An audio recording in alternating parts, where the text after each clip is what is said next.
Hello. Hey, everybody. How are you? I'm good. How are you? Yes, I'm good. Just chilling. The end of the year. I know. We're so close now. Yeah, we are. Uh, Anyway, should we get started on our little chat? Yes.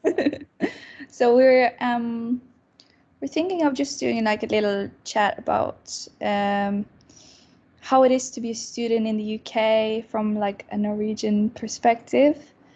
And also like studying music, like some challenges maybe, or some opportunities that can come from that.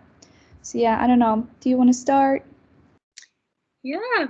So both me and Ronnie, we moved to the UK in 2018. Yeah. Mm-hmm. And it's I don't know if there was a culture crash to say, because I feel like there is a lot of similarities. The weather is nicer here, which is a bit of a surprise. It's always a bit where I'm from in Michigan. Well, I always thought it would be like raining all the time. Yeah. I was saying that 2018 was like a really good year, I think, as well, because like it didn't rain as much as usually. So for me, I had packed 2 raincoats and I never wore them. Yeah. Yeah. Yeah. So some of the best things about studying in the UK, I think the people, I really like the English people. They're so nice, and um I like the culture. I like that you can just go out and have a cup of tea and read a book, and I don't know, it's very relaxed. I feel like it's more relaxed than Norway in a way. How about you? Yeah, I kind of agree with you in some levels. I think also like the fact that London is like such a big city. So the fact that you can go somewhere and you know you're not going to meet anyone you know. That's a very like freeing feeling. Like That's that, so true, actually. yeah, because it is a very busy city. Like when you then go home to Norway, it's like very slow paced. Everything is so slow. But then I guess it's that you can never really go uh, anywhere really, read a book and just drink your coffee and no one knows you, like someone would know you. And I think it's like that feeling of always being kind of watched or like Yeah, always that's someone true. recognizes you. Sometimes it's just so nice to just be like, Yeah. I could just go out, no one will know who I am and it's fine. But Yeah. at the same time, sometimes that can be very lonely. Mm. I think like for both of us, like we have, like kind of like a family with us, like we're both married. So I think if you come here alone, it might be a bit more lonely, that feeling, That's true. instead Yeah. of freeing. But yeah, I do like that too. And I do Mm. think British people are very like kind and nice, especially like to foreigners. Yeah. I don't know if you're like British, they can bicker a bit loud, I think. Like they're polite about it, but they're rude. Which I find really interesting because it's like they smile at you and they say something really rude, but you just, oh, you're so nice. It doesn't matter. Uh, Yeah, but yeah, mm, I agree. yeah, and also before lockdown, we had a few good trips to London, didn't we? We got Mm, to because we were both nearly located in Kingston, yeah, and that was good too. But going into London is so much fun, isn't it? yeah, it is. It Yeah. really is. Yeah. I love it. Like, and like that busy feeling as well. I really like it Mm, when you yeah. can just like, yeah, walk Mm, around being busy or not doing anything. But yeah, mm, what about like studying though? Like, because you have studied in Norway as well. mm, Is there any differences mm. in that? Like, Yeah, that's a good question. I felt there was a real difference between how you like, I don't know, meet with the teachers and stuff in Norway. At least mm, I was at uni. It was you don't, like, you can text your professor and like talk to them, but it's very much like they're doing their thing and you're doing your thing and they just assess you. It's not mm, that. You know, you do have classes, but it's very different. Whilst here, I think this is one of the things I like most about Kingston University anyhow, is how much the teachers are available to help us and to support us and encourage us. And I feel like they really believe in us and just our ability to whatever we want to do. And I feel much more supported here. Yeah. I also think that comes also with, like, you know, the size of the classroom. That's true. And also what you study, because like I have friends in Norway that study music in Norway, and they have a lot of the same kind of interaction with their teachers, you know, like even add them on Facebook, like super close, because the teachers are often very young as well.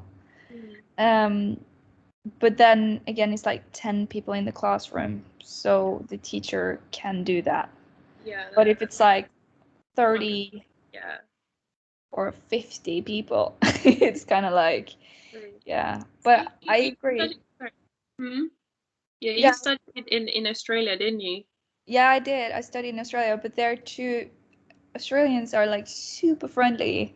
Yeah. And for me, that was a shock, like, because I've only done like kind of high school or college, whatever, in Norway.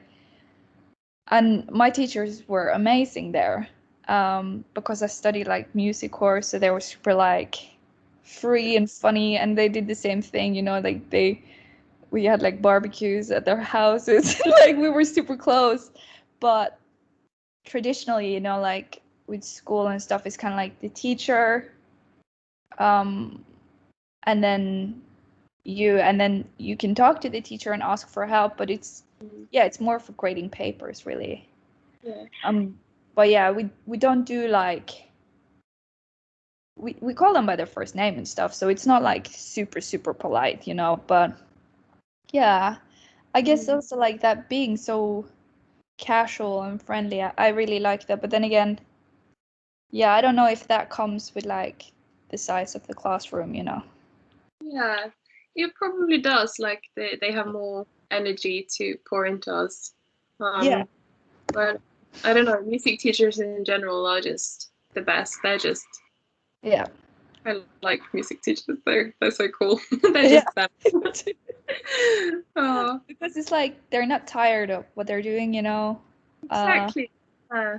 And yeah, I think Kingston has really good teachers. Like, you feel like all the teachers want to be there, which is a nice feeling. Like, yeah, because I do think like being a teacher is such like a big job. You know, like they have to do so much. So I feel like you really need to love it if you're gonna be a teacher. So yeah. Yeah. Do you have any other like, I don't know, experiences or like, yeah, this is different? Yeah. I have to think. I was just gonna say, for those of you who are listening who don't know or watching, me and Ronnie are third-year students taking a bachelor in popular music at Kingston University, by the way. Yeah, good to know. Professional. Professional, yes. I think academically, some of the modules has been really like intriguing, and like, because you know we have our like we did some modules that were like performance based and stuff, and they were academically as well. But it's been cool to have like a balance of how does it look like to be a working musician? How does it look like to be a singer? Because we have our singing teachers who train us and stuff, and then we also have like the academical perspective where we learn heaps of knowledge and stuff. And I think that's been really good having that balance, and I feel like it's given us a good in-depth. Yeah, it is a university, like it's a degree, right? It's not just like, oh, we meet up and play music is fun. Not saying like studying is not fun, but definitely. I also really like that, like you get to use your like to reflect on things and like asking questions, and also like reading and writing. Like, I think as creatives, sometimes putting what you're thinking or what you're creating to the paper, like sometimes it can be like, I don't know, like really good, like, because it's kind of like, oh yeah, you really see what you're learning. if that makes sense, and a bit more structure. And I think structure is also very good as a musician, because you still have to meet up for your gig. Like, so it's a good way to train for that, like coming to classes, coming on time, doing assignments to a deadline, because that is real work. Like, you will have a deadline, you need to work through that. So yeah, I also think like being like international student kind of, or like from Norway, just studying in another country or like England is so good with like language skills. That's so true, yeah. So especially as musicians, because a lot of music is written in English, right? And then when you sing it, like, just to know you write the correct grammatically. No, sometimes, you know, you can play intentionally with grammar, like in music, but if you don't plan to play with it, or you say wrong, sometimes it can be like, I don't know, you're not taking that much, like you're not taken seriously, or sometimes you cannot come up with the like good rhymes and stuff because your language skills are not like up to that. So yeah, I think that's like a really cool thing about studying in another country. That's so true. Yeah. But yeah, I was gonna say, like, our degree, you know, like I found out like half of our degree were actually done during COVID. Maybe it's like a brief thing, like how was that for you? Like very quickly. Yeah, it's the first year was a lot of fun because we were there, really. And I think we were only there half of the time, I think. Yeah, and then it closed down in March, I think. I think for me, because I'm living with my family, or with my husband and stuff, it's not the same as if I were to be a student living on my own. So I have definitely not have that sense of loneliness that I know that so many others have had. And even though I do miss up, you know, meeting people, hugging people, it's and you can go a bit insane being with the same people all the time, but at least it's people, right? Yeah. How about you? How have you been coping? Well, I'm the same. Like, I guess also like I am a person, like I've moved so much in my life, so I'm so used to like being in a new environment, not knowing that many people, and I feel like I'm both. Like I can be very like extrovert, like hang out with people loads, but then I can also be like, not seeing people for a month and I'm fine. Like I think, yeah. So for me, it was like, it wasn't that big of a thing. Like it wasn't like a shock, like, oh no. It was more like, it sucks that like our degree kind of like, oh, moving to London is fun and stuff, but then when you're not really there, can't really experience it, it's kind of like, okay, so we're studying online, which is not the same experience. I didn't sign up for that, but I don't know. Yeah. It's a good thing to learn to adjust, especially as musicians. Yeah. So because nothing goes to plan, right? So it's just like, yeah. But I definitely agree. I think we're both lucky. Like we don't live alone, right? Because if you're stuck by yourself, that must be very hard. So yeah, I think, yeah, we've both been lucky in that regard. So true. And talking about adjusting, as musicians, how have you been adjusting to, I don't know, writing texts about music and stuff, not songwriting, but like actual blogs or anything? How have you like adjusted your platform with that creative outlet? Do you have any? Well, actually, that wasn't so hard, because if you read a lot of articles, you will notice like a lot of their resources are just from other articles, or everything's like you don't really see very often an actual interview, person to person. It's often like a reference of an interview someone else did. So that was kind of eye-opening as well, like seeing like, oh my gosh, you can do so much work just based on others' work. But yeah, so for me that wasn't actually that difficult because things still happen, you know. This like my big thing has kind of been like representation in the music industry and like kind of like injustice, and I mean that's still going on, isn't it? Like it's not like, oh, that just stopped. So there's still loads to write about. So yeah, what about you? Yeah, yeah, like I have, yeah, like you, just writing hasn't really changed. The only thing we've done differently, I think, is we don't go to actual gigs and stuff, and we don't meet up face to face to do stuff. But we've just been doing like this on the screen, really, haven't we? And Yeah. the same with me. I realized I think I've become so much more critical now reading essays and stuff, because it's like, who actually wrote that? And then you go to that article and then they trace it back to that one, and it's like, what are they actually like? What's actually the source saying? Which is very interesting, and it's helpful to learn at uni, isn't it? But yeah, our channels. Would you like to share a bit about your channel that you've been working? Yes, so my channel, which you can find on casem.com, it's Ronnie M. And basically I write articles, and we've done 2 interviews, or 1 interview that's like 2 parts, me and you. So yeah, which is basically like representation in the music industry, mostly like women in the music, but also like different like ethnic groups and ethnic minorities in the music industry. So yeah, just been writing like articles, but then I found like I've read through them, and I sound a bit like strict. So like my last writing is more like a bit more fun, like just like review of some of the female artists I've seen live.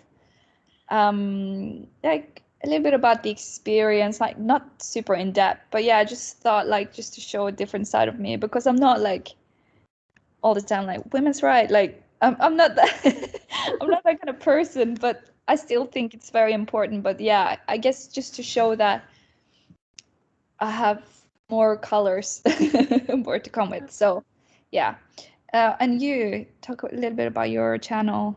Yeah, my channel is mainly about how to implement more music into your child's life, and I've just written a few essays about how that can look, and especially during COVID, because what I found out after becoming a mother is that there isn't a lot. There's some, but there isn't a huge amount of like free stuff online that you can do with kids, especially with music. There's like heaps of good YouTube videos and like tutorials and stuff, and there's a lot. But I wanted more something that the parents can take off the screen and do face to face with their child, like guided by someone. But I mainly just wanted to get off the screen. So I've been creating like different things for the parents, so they can like go out in nature and listen to sounds and stuff, and just do different things, which has been really cool. And then just writing articles about how people can implement more music into their children's lives, which rewarding for me as a mother, but also I hope that it can add value to some people's lives. Yeah, I thought it was such a cool idea, because once like COVID came and it was like homeschool and stuff, like the screen time for children like went up like crazy. So the fact that entertainment can happen outside of the screen, I think it's so important. And it's kind of like about that in our life, right? To like give that to our children, like not everything has to happen on the screen. I'm not saying screens are bad, like some things are really good on screen, but like this like this. Yeah. Especially with music and stuff, you know, it's so much about like touch, you know, like playing an instrument. It's all about touching it, feeling it, and hearing, and like it's kind of like a whole body experience. So like listening to music, that's cool, but like you said, if it's all on a screen, it's kind of like, okay, let's bring this to life. So I thought that was such a good idea. And also I've read some of your work, and I really like the way it's not like condescending. You don't feel judged. It's very like, yeah, but I think that's very important.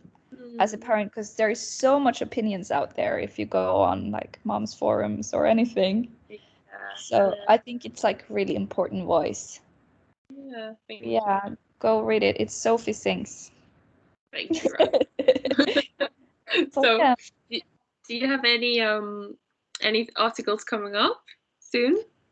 No, the last one, or the ones coming soon, is that review of those concerts. I think that will be my last one for now. Yeah, but I might write something in the future, you know. You're such a good writer, so you should. Oh, that's kind of you. I have a lot of ideas, but I find it very hard to contain it to 600 words. So that's what I'm working on. But yeah, what about you? Yeah, I have. I've based it actually on the podcast we did and the podcast that's coming after this video with Dr. Miners. And it's mainly about how to implement more music, which is some of the questions we asked her. And one of the aspects is that just use whatever you have at home to make music, which I think is so fun because music should be free and available to everyone. Yeah. Absolutely. Yeah. That's cool. That's really cool. Do you have any like final words or something you want to share? If you give me a second and think. Okay. Maybe some inspirational work or like inspirational words, like if you are on them are starting to studying this year, this fall, and it's your first time, if you're moving away from home, maybe like studying abroad, any words of wisdom? That's so good. Do you have something, and then I can have a think? I was thinking maybe just like take time, you know, like it's so easy, like when you start uni, to have like this expectation of I'm going to be reading these many words, these many pages every single day. I'm going to write these essays months beforehand, and just like in the beginning, just like breathe, get used to it, and don't get too hung up on grades, because it's all about like the knowledge you actually get from university, which I find is more like critical thinking and broadening your worldview. That's basically the main thing you get from university. And a degree, hopefully, but yeah. That's so good. Bridget. Yeah. I was thinking, these 3 years or 5 years or whatever sort of degree you're doing, I would say treasure it, because these are years. I know it's so cliche, but these are years that you'll never get back, and just take the time instead of focusing on getting the best grades. Maybe focus on getting the best out of it, and like use your teachers. They're there to help you, and they have so much knowledge and so much experience, and they can like guide you into the right direction. Like we talked with Helen Julia Miners about standing on their shoulders and keep it going. And just use them, because they're there to help you, and don't be afraid to take your space. Yes, especially women out there. Don't say sorry. No, take your education and be proud. Use the space you've been given and just enjoy, really. You put a lot of money into this. If you're, I don't know, because back in Norway education is free, but if you go over here, it obviously costs money, and uni costs money. You spend a lot of money. It's a huge investment, so make the best out of it. Don't sit in your room, and even if it's just outside, to breathe in some, do it safe, do it social distance and everything, but do go out and get some sun. And also, like, if you start something and it doesn't work for you, like, there's no shame in turning back and try something new, because it's 3 years of your life, and you want to be doing something you want to do. And if it takes some years to figure out what those 3 years gonna be, so what? Just do it. Trust your instincts. I think that's what we got. Yeah, Okay, thank See you you guys later. for listening. Yeah.